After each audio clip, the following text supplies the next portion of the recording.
Kwa jina anaitwa Hashim Halidi Kupe, mchezaji wa Mtipesa.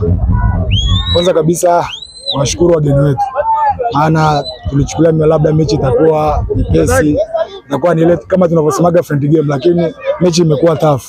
Yaani it means kama vile kuna kitu tunawania kiko nje, ila tunapongeza. Kwanza niwape pole kwa safari ya kutoka Njombe mpaka kufika hapa. Pili niwashukuru na niwape hongera kwa game nzuri, maana wametupa challenge na wametufundisha kwamba kuna kitu inabidi tuongeze. Kitu gani hasa ambacho mmejifunza ambacho mnaona kama mnapaswa kuongeza kama Mtipesa? Cha kwanza wametufunza mazoezi ya muhimu zaidi. Yaani ukiwatazama wao wanavyocheza, ukitazama na sisi kuna vitu kabisa viendani. Wao wanaonekana ni timu ambayo ipo unit kabisa, wanaungana, wanafanya mazoezi kwa pamoja. Ile ukifuatilia sisi ni uwezo wa mtu individual. Yaani kwamba kila mtu anaamua vile anavyoweza yeye kutokana na kwa mechi nzuri binafsi.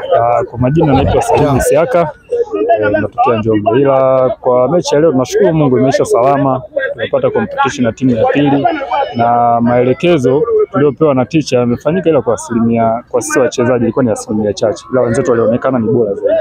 Tumekubaliana na hilo kwa sababu sisi tupo kwenye kujiandaa na tunatoka kwa ajili ya kujipima. Tumepata kipimo, naona ni halisi kwa timu yetu, tunaishukuru kwa ushindi. Tumefanya vizuri. Kipi ambacho mmejifunza kwenye safari yenu ya kutoka Njombe mpaka kuja Iringa kwa ajili ya mchezo wa kirafiki?